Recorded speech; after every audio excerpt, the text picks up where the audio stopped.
जी को बुलाना है तो राधा रानी को पहले ही बुलाना पड़ेगा। और जब तक राधा रानी का आप पुराणवाद नहीं करोगे तब तक ठाकुर जी भी किसी भी कीमत में आने वाले नहीं है। एक बार प्रेम से बोलिए राधे राधे राधे राधे। एक बार की बात की, एक बड़ा सुंदर भक्त था रसखान,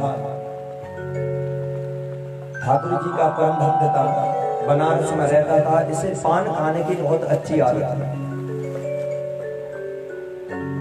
पान खाते खाते एक दिन उस दुकानदार से पूछने लगा कि ये चित्रपट जो आपके दरबार में लगा हुआ है, ये चित्रपट किसका है?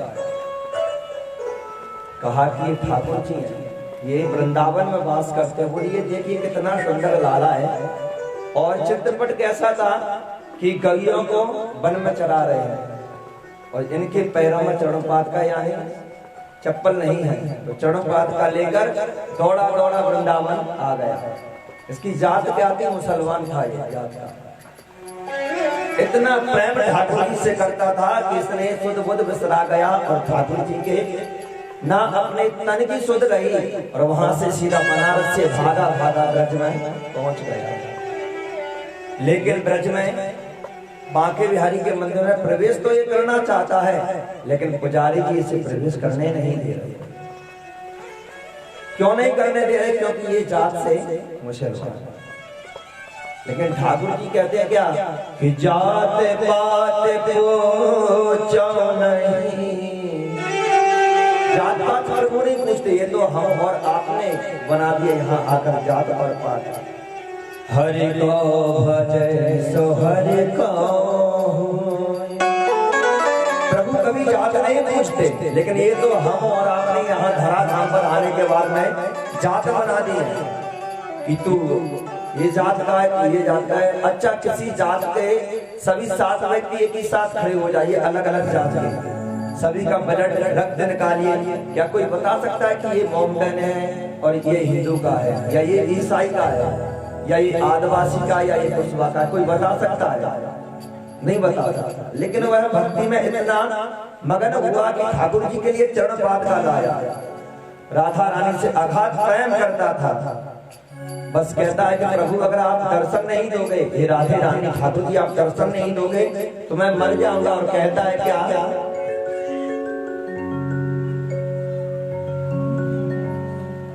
हो कैसे जियो मैं राधा रानी,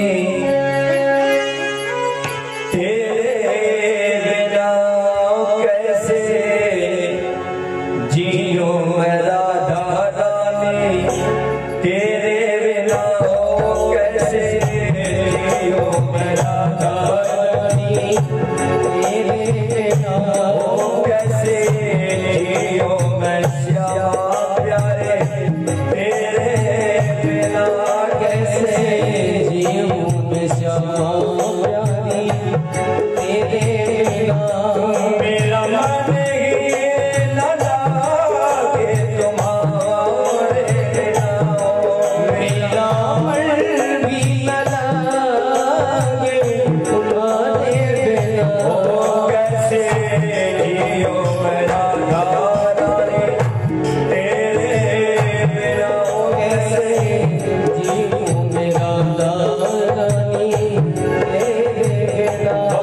कि हे राधा मैं आपकी शरण में आ गया, वृंदावन तो आपने मुझे बना दिया, लेकिन यहाँ के जो पुजारी हैं, हे बिहारी जी, यहाँ के जो पुजारी हैं मुझे प्रवेश करने नहीं दे रहे।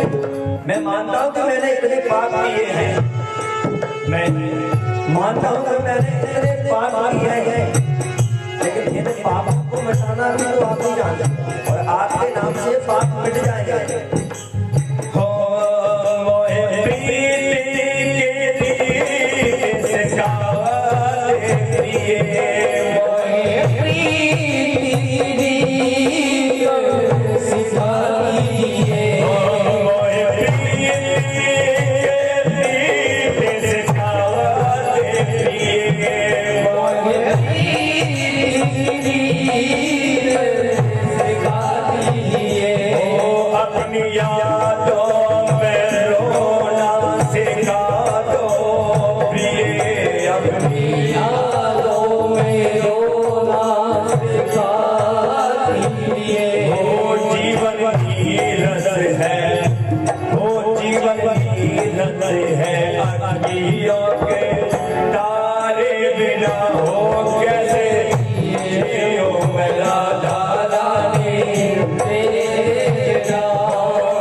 La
जियो मैं राधा रानी तेरे बिना। बोली राधा रानी सरकार की जय। रसखान चरणों में पड़ा रहा, दर पर पढ़ा रहा। एक दिन नहीं 4 महीने व्यतीत हो गए, लेकिन दर से उठकर गया नहीं। क्यों न गया? कि विश्वास था उसे कि राधा रानी है मेरे बाकी प्यारी, आप मुझे कभी ना कभी तो अपनाओगे। और जब मैं आ ही गया हूं तो मैं आपका तरह छोड़कर जाऊंगा नहीं। मैं जब आ ही गया हूं तो आपका तरह छोड़कर नहीं जाऊंगा। चाहे आप मुझे यहीं पर सजा दे दीजिए या मुझे मार दीजिए।